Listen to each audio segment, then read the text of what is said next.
Ladies and gentlemen, welcome back to Midnight Therapy. I'm your host, Kat Matthews, coming at you after Christmas, a little post-Christmas episode here, pre-New Year. We are going to reflect and recap on the Christmas holiday that I so very much enjoy, and then talk about maybe some New Year resolutions or goals that I have, or just reflections on this past year that I'd like to talk about before we jump into 2025. Doesn't even sound real when I say that. 2025, quarter of the century. Pretty crazy here. What a year it's been. What a Christmas it's been. I hope everybody out there had a great Christmas, spent good quality time with their family. Hope you got something good. Hope you gave something better. Not talking about gifts only, maybe just an apology or reaching out to an estranged family member or fixing a conflict or resolving something that's been tearing people apart. Something nice like that. I hope you've done something like that this past week. We are here, Midnight Therapy number 29. I have the final grotesque holiday portrait series Christmas painting that I don't think anyone has seen yet on this show. It is the gingerbread man. Pretty gross. He's got melting candy coming off his face. I think I showed all the Christmas ones except that one. So had to do that before we jump into the new year. It's episode 29. We're almost at episode 30. What a year it's been for this show. Finally got it off the ground. And we have a small little audience now. Nothing great, nothing huge, but it's a nice little audience. We have some sponsors. I'm still at it. I didn't go completely insane yet. These are big things to be proud of. So if I could do it, you could do it. If you have any goals out there, just do it. Even if it involves doing it alone. Keep that in mind. But yes, we're at episode 29. We're going to have some more guests on before the new year. We have a very special guest coming on. Can't wait to do that. Couple others in the works. Who knows? But definitely one very special guest before the new year. And I will do a new year episode with or without a guest. So probably two more before we hit 2025. So that's exciting. I hope you're all excited. All 30 of you are excited about that. Let's get into the recap here. I had a pretty good Christmas, you know. Can't really complain. This was a good one for the books. It snowed on Christmas Eve. It was a white Christmas. I did pretty good with the gifts this year. I got a lot of nice things for people. Didn't go overboard, but I got them some nice stuff. Didn't feel last minute like other years where I was scrambling, going out on Christmas Eve, battling the people at Walmart for something on an end cap, like a foot massager or a soup kit. You know those Christmas gift aisles that are just Christmas gifts? Like they're specifically made to be last minute gifts. And you have to scratch out the price or cover it with marker. That's usually how I was. But this year I was on the ball. Everything early, everything wrapped. Felt good. Got some good gifts. Received some nice gifts. A lot of family, a lot of visiting, a lot of fun. My fiance's father, shout out to Tony, got me a very interesting gift. I just wanted to share it with you. It was one of the first houses we went to on Christmas Eve. We went to my grandmother's and my uncle's up in Carbondale. Shout out to Carbondale. Then we went to Troop, PA, to visit my fiance's father, and he got me this.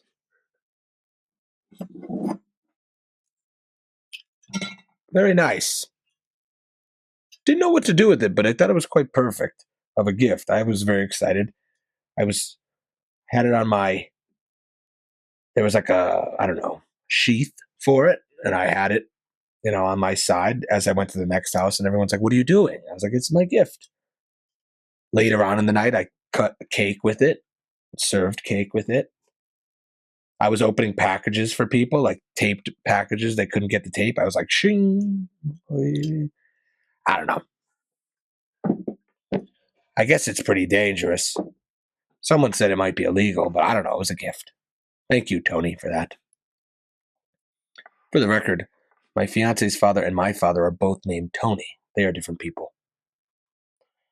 So I got that. Got a couple other things. Got an easel. My fiance got me a nice easel, so I'm going to be doing some more paintings in a professional manner now. I used to just nail nails into the wall and put the canvases on the wall and paint it directly. Now I have an easel, which is very nice. Yeah, good Christmas. Saw a lot of good movies this year. I got to watch all the movies I wanted. Didn't miss anything. I watch It's a Wonderful Life every year. As I said before, it's the best Christmas movie and maybe the best movie ever made. Great message. Brings a tear to the eye every year. I was happy to experience that.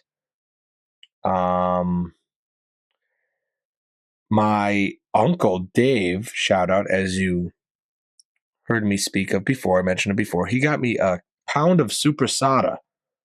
And he's very fond of it. So I didn't think he would even share a few pieces of it with us, but he actually gave me a whole pound just for me to take as my gift this year. And that was nice. He had like 6 of them. He had 6 pounds of super for himself.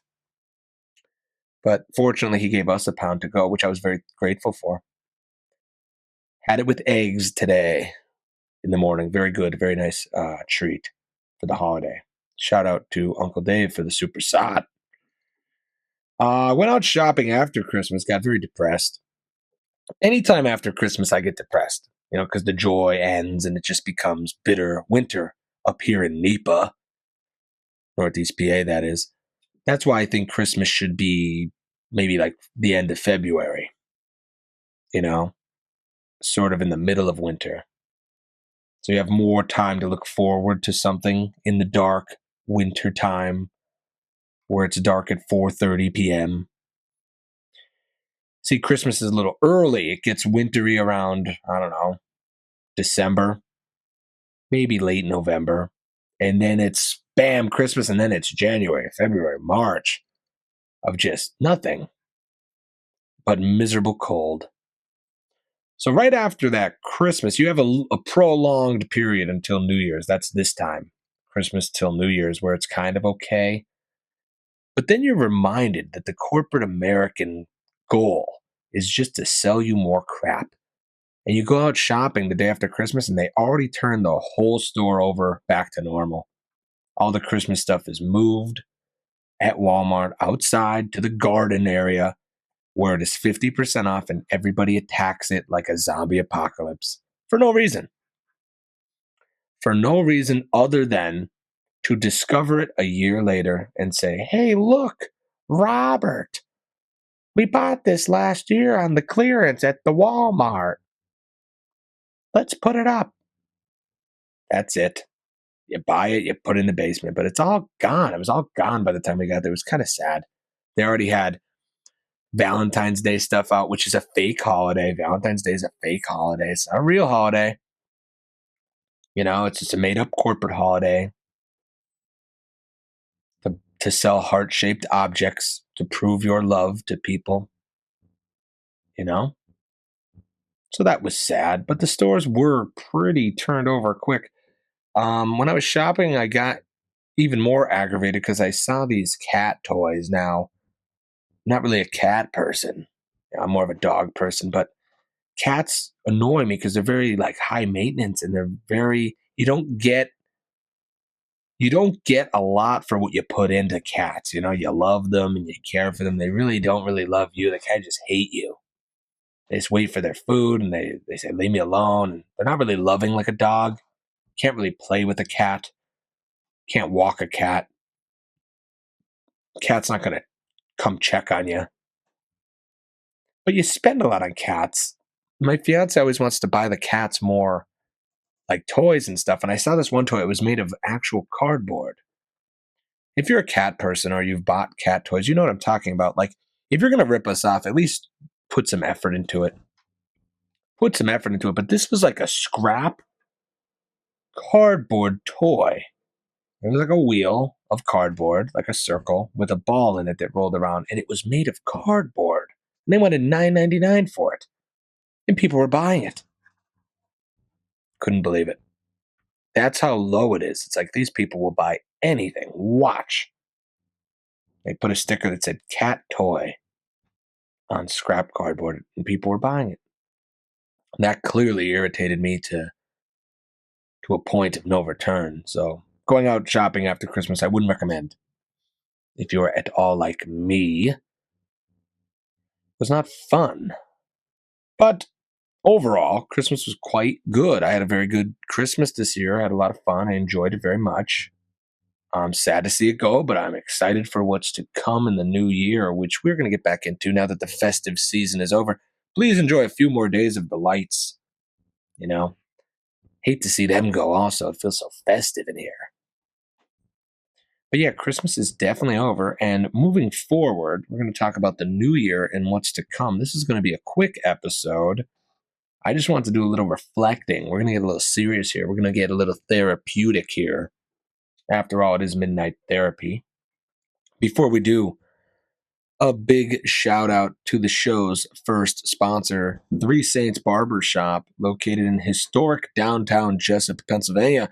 Mike, I'm getting better at the ad reads, getting much better at those. Mike was able to get me in, thank God, before Christmas. It was well needed.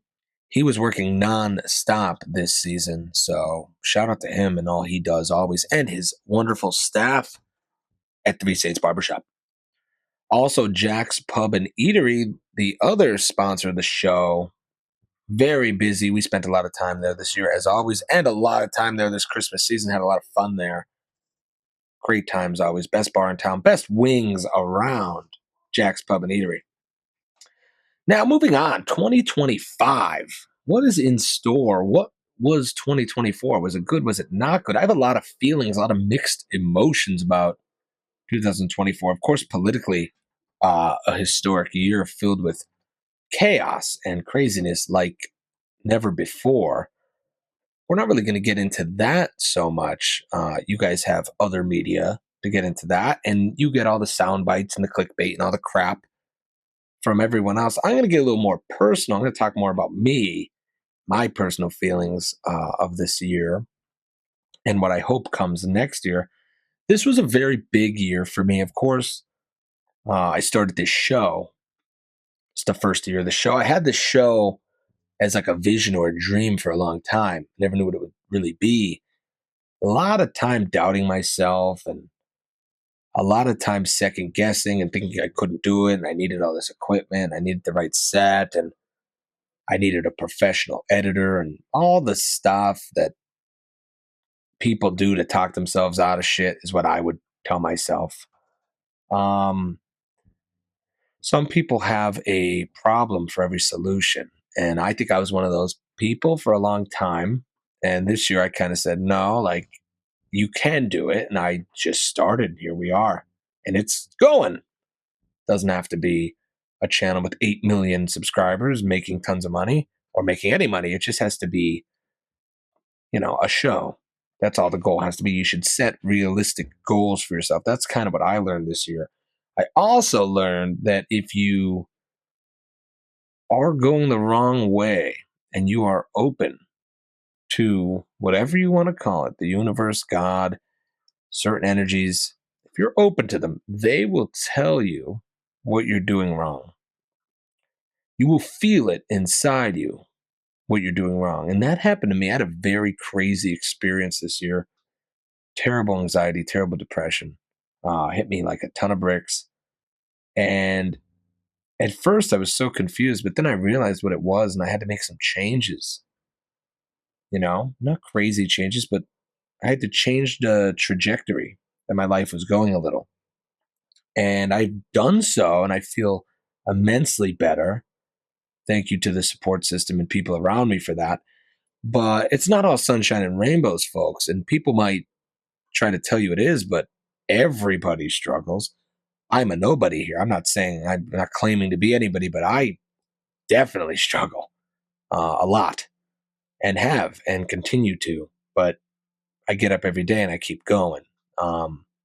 So if that brings any comfort to you to know you are not alone, everybody, even the rambling cowboy in the basement, struggles from time to time. It's just about continuing on. But that awakening happened this year, which I hated at the moment, but I'm very grateful for now, looking back. Um, really brought clarity to my life. And I feel a lot better, and I'm very thankful for it now. Fate is a very odd thing. I had sort of my way of life for a long time, a life filled with close friends, and a life filled with a certain attitude and outlook that seemed good at the time. And I think it was okay at the time, but was not okay forever. It was not sustainable forever. And that outlook was sort of life is short, just hang out with your friends, maybe just party and have a good time. Don't worry about things too much. Prolong your lifestyle as long as possible. Don't let anyone else in. Don't trust anyone. Things like that. As far as like a job, I never took a career serious. I never intended on having a real career, and I'll get into that. But it was a very loose, aimless lifestyle for a good amount of time. And then that sort of ended. And I didn't even see it ending. I didn't even see myself taking steps towards stepping out of that hole I dug for myself. And I think that catches people off guard sometimes. If you gradually get out of the hole, I'd recommend that. Having to get out of the hole really quick in 5 seconds might drive you a little nuts, might put too much pressure on you. Take it from me. I really don't know what else to say except I was flawed in my thinking. That's pretty much what I come to the conclusion. So I desperately wanted to build a life around my talents. And I think a lot of people out there are going to be in this boat. So stay with me. And if you relate, comment and share. But I thought, I was dealt the deck I got in this card game of life. And I had to play the cards in a way that benefited me.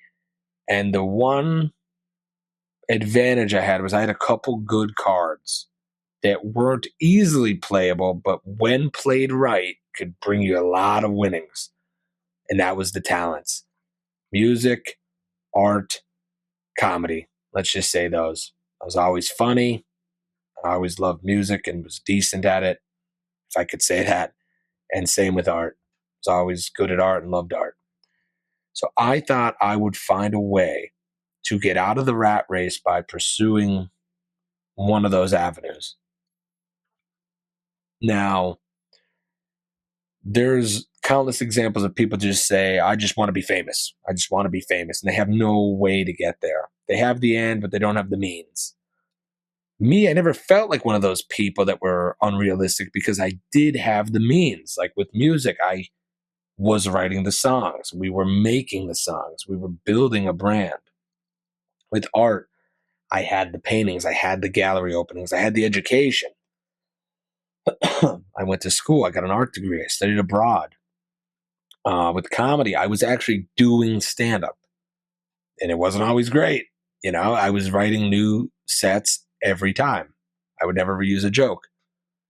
I was failing. I was bombing at times, and other times I had great nights. It was real. It was tangible. Even with art, me and my best friend Eric, we wrote very barely, and it wasn't just an idea in our head. We had a fully developed pitch ready to go. We had the pitch Bible, the character guide. We had storyboards. We had a character list of 200 characters, fully drawn in color, to be sent at any time. We had this stuff ready to go. I was DJing regularly. I was doing karaoke. People were interacting with me. I was writing new songs every year. I have about 30 songs, all original at this point. So I never really looked and thought well, this is unrealistic. Was it going to be rare for this to work out? Yeah. Was it going to be unlikely? Yeah, but I never thought it was unrealistic. I still don't think it's unrealistic, but I have seen through certain things and I've seen behind the curtain of industries, and I've seen the gatekeeping and the corruption that goes into these things.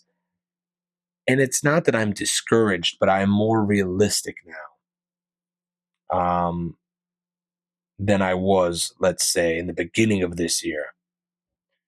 I never wanted to believe that I couldn't conquer anything in my way. Like, I knew it was corrupt. I think even earlier. I think when I was a teenager, I knew that the managers and the record labels steal all your music, and the art industry is mostly money laundering with paintings, and comedy is opening up for the right people and not overshadowing them, and doing clubs, and it's seedy and dirty. I knew all that, but I never thought it would be too much to get in my way until probably this year.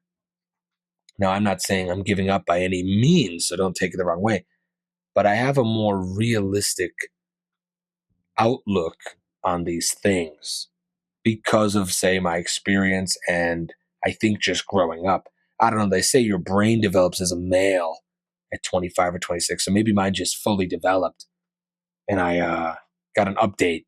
I got a software update or something. But now I'm kind of like, well, maybe there should be some sort of backup plan. And I never really thought that way before. Now, that could be a good thing or a bad thing. Who knows? But I will tell you, I do feel like I'm at the final step of doing anything with my talents. I don't know how much more I could do other than keep doing what I'm doing and waiting. Uh, but Bruce Springsteen, he had a documentary. He's one of my, you know, role models in life when it comes to music. I love his music and I followed his career since the beginning. And he said on a documentary, and I'm paraphrasing and I'm going to mess it up probably, but he said, it's a great way he put it. He was like, a handful of kids will pick up a guitar one day, and then that big handful gets smaller every time. So here's the kids that pick up a guitar, and then a couple less of those kids will keep playing that guitar every night. And then an even smaller group of them will link up with one of their friends and play together. And then a smaller group, you're losing people every time, but a smaller group of those kids or teenagers or whatever will start to form a band and practice with a couple members. And then an even smaller group of them will start playing covers. And then a small group of them will start playing out. And then a smaller group of them will write an original song. And then a smaller group of them will record it. And then a smaller group of them will do an album. And then a smaller group of them will start playing their original songs out. And then the smallest group that's left over after all those steps, after you lose people every step of the way, will make it. And that is such a small percent of the population. I believe I'm at the very last step because I have the music, I have the brand, I have the name. It's just, will it ever go to the next level? Will it? Same with the paintings. I had gallery openings. I have a style. I have a body of work. It's just, will it ever go to the next level? This podcast is just as good a show as other shows. It's no better nor or worse than some other shows. Will it ever take off? Who knows? The key is being the man in the arena. That's all I could say. It's a Teddy Roosevelt quote. If you're the one out there doing it, it doesn't matter. People could say all they want. You could feel unfulfilled if you want, but as long as you're doing something, you can't really be upset. Now, my problem was that I was worried always about proving myself to, say, others or to society. I thought the only value would be to make it with or through one of those avenues or talents. And what even is making it? I think I always equated that to something like having a career out of it, like making enough money to survive out of it, or making large sums of money off of it is what I thought, or everybody knowing your name, or everybody respecting you for your craft. But that's all a bunch of nonsense too. That's what I realized. I think you're never happy. I think it's like Aladdin with the genie. It's like a unquenchable thirst that people get, just greed, where it's never enough. You'll never be satisfied. Another Springsteen quote: all men want to be rich, rich men want to be king. And a king ain't satisfied until he owns everything. And I think that's very true. So what I learned also this year is it's not about proving it to anyone else. The things I've accomplished are still accomplishments. They're not only accomplishments if they make you a ton of money. The paintings are still there and these episodes still exist and the songs still exist, even if no one's listening or looking. And that's worth something, and that's a message for everybody out there. Whatever you're doing or whatever you're passionate about, keep doing it in silence. It doesn't matter if people know about it or not. Remember, most people, if you succeed, most people are upset that you succeeded, to be honest. And the others they'll give you passing gestures of praise, but they're probably not happy either. Most people aren't happy for anyone, and some people are upset when other people succeed. So if you're expecting public or widespread recognition for your accomplishments, I wouldn't do that either. You should do things for yourself and for your family, not for random strangers to like. If they do like it, so be it. That's a plus, but don't base your whole existence on if you're popular or not, because that never leads to anything good. But that's kind of what I realized, is to be happy for what I already did. It's not always the next step, or well, I got to do this, I got to do that, or who cares until I'm there. Just be happy in the present. Life is a gift. That's why they call it the present. It's good to live by. That's what I learned. So that's my positive outlook on this year. As I said before, I'm not quitting anything. It's just kind of like a turning point here, where it's like, you don't want to be the last guy at the bar with a leather jacket saying, I'm just waiting for my music career to take off when he's 44. You don't want to be that guy, but you also don't want to be the guy that like throws out his guitar and gets a corporate job and cuts his hair off and wears a clip-on tie. You want to find the balance of that. I wrote a great song about this. I consider it a great song. Maybe Man. Please listen to it if you wish, but it explains that situation where like you're not a yes man, you're a maybe man because you don't know what to do. Maybe is your answer to everything. But as I said before, folks, it's all about luck. Life is about luck. Mostly, a little bit about money, but mostly, overall, luck. Now, what is luck? Said it before. It's when opportunity meets preparation. I would consider myself to be a decently prepared person in the regards of pursuing my talents for a career. I have this podcast, is cataloged. I have my music, which is cataloged, and I have my art, which is cataloged. You can look it up, you could see it. If anybody ever was curious about it, they are welcome to listen and look at it at the ready. It's not like, oh, I have all these songs, they're in my notebook, I have to record them, or I have these sketches, they're going to be great paintings. No, they're done. The music's done. There's 30 songs. You can go listen to them all. You get an idea of my style. You get an idea of my voice. The paintings, you could see the style, see which ones you like, which ones you don't. It's already ready. So we're just waiting on that opportunity. Now, how do you get an opportunity? I wish I could tell you that. We talked about this before. You'll never be able to recreate the Hawk to a Girl moment. And people are trying, but you're never going to. That's just fate. That's just pure dumb luck. You can't recreate that. You never know when or where it's going to strike. It's like a bolt of lightning. You know what I'm saying? The only thing you could do is stand out in a field with a big rod, and you have a better chance of that opportunity striking you. So if you're not out there doing it, like if you're not in your basement doing a podcast, no one's ever going to discover your podcast. If you're not out in the field with the lightning rod, you're probably not going to get struck if you're sitting at home on the lazy boy watching Summer House.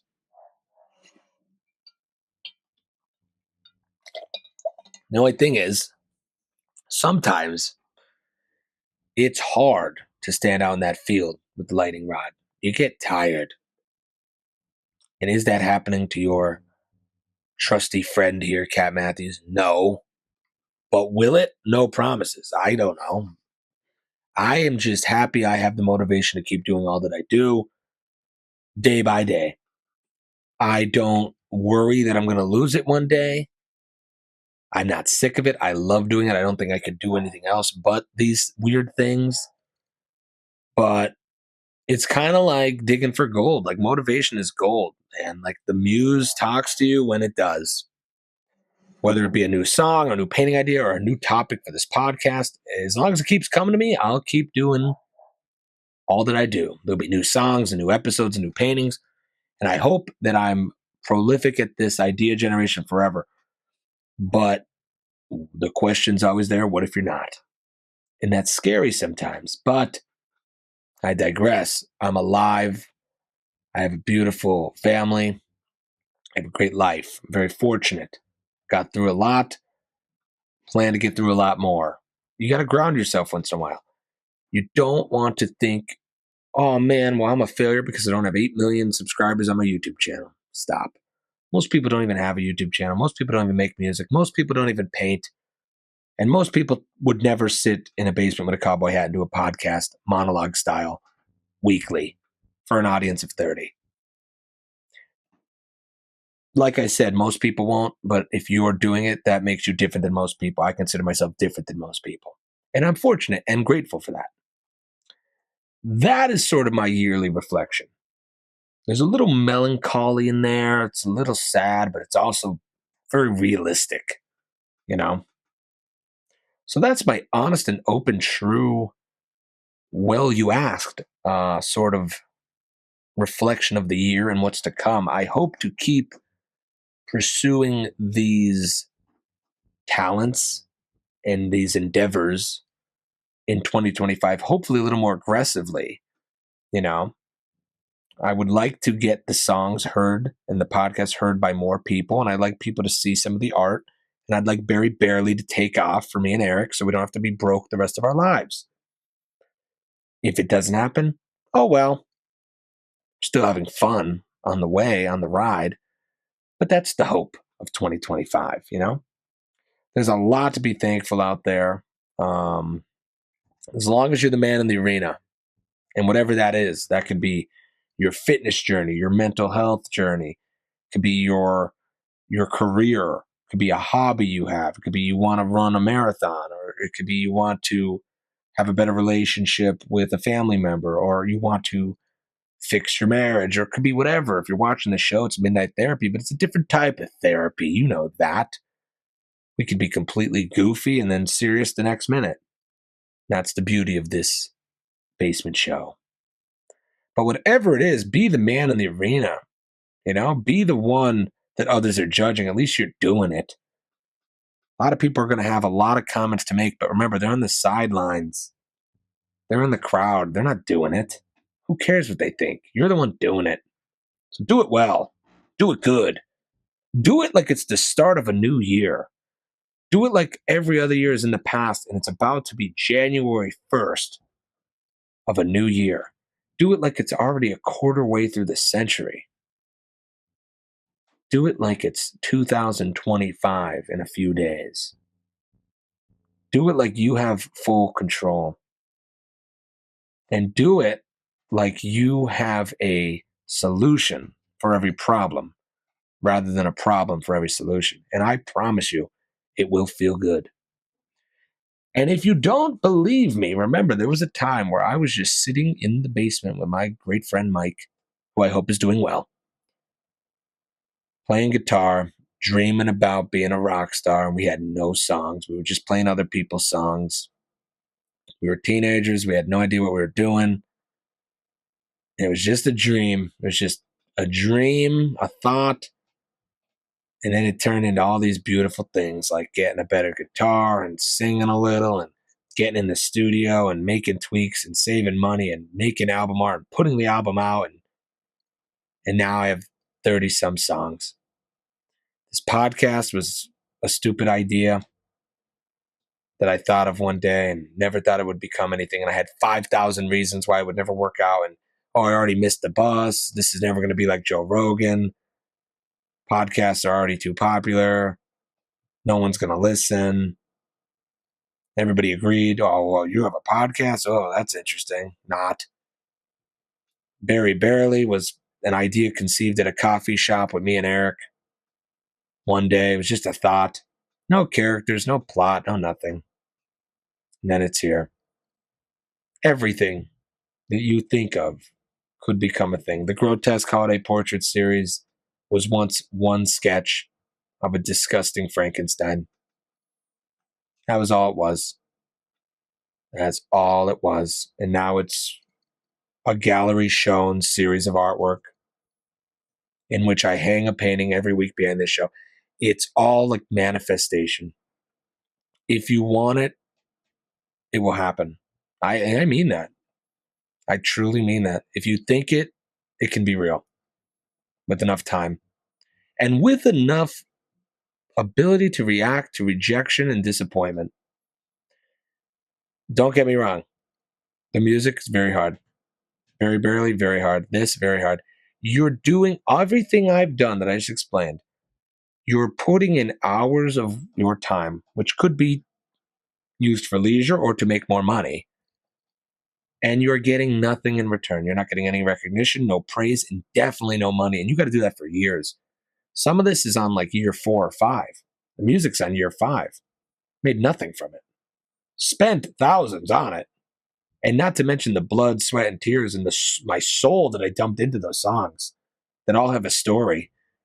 And it took years of terrible nights to craft and terrible dark times to be able to come up with one line of each of those songs. Nobody thinks about that. All to get, I don't know, 300 views at best on YouTube and, I don't know, 150 monthly listeners, maybe. People would say, why? Why do you do it? Because if you're bit by this bug and you're a creative type and you want the world to know something about your tiny, short, ephemeral little existence here, then you can't stop. And anyone out there that can relate, you know you just can't stop. If you could, you would. But your brain doesn't stop and your soul doesn't stop and your heart doesn't stop telling you to keep going. And it's a curse and a gift because it hurts sometimes, to dance in the dark, so to say. But I feel and have the faith that one day it will work out. Just like if I could go back and tell 15-year-old me, one day you're going to have 30 songs and be on Spotify, I would never believe it. So now at 26, what if 41-year-old me could come back and tell me where we are then? Hopefully, it's somewhere great and unbelievable to me now. And with that faith and with that hope, I say, cheers to new beginnings. And the secret to success is getting started and keeping going. Baby steps, small goals. That's what I learned this year. That's what I hope you all also can learn this year. It has been a beautiful start, beginning year to this show. Here's to many more years of it. Here's to growing our audience. Let's try to double it, maybe even triple it this year. Let's hit 100 subscribers. That's my little goal. Share it with your friends, share it with your family. If this does anything for you, entertains you, annoys you, motivates you, maybe all the above, please give me a like, subscribe, a share, do something,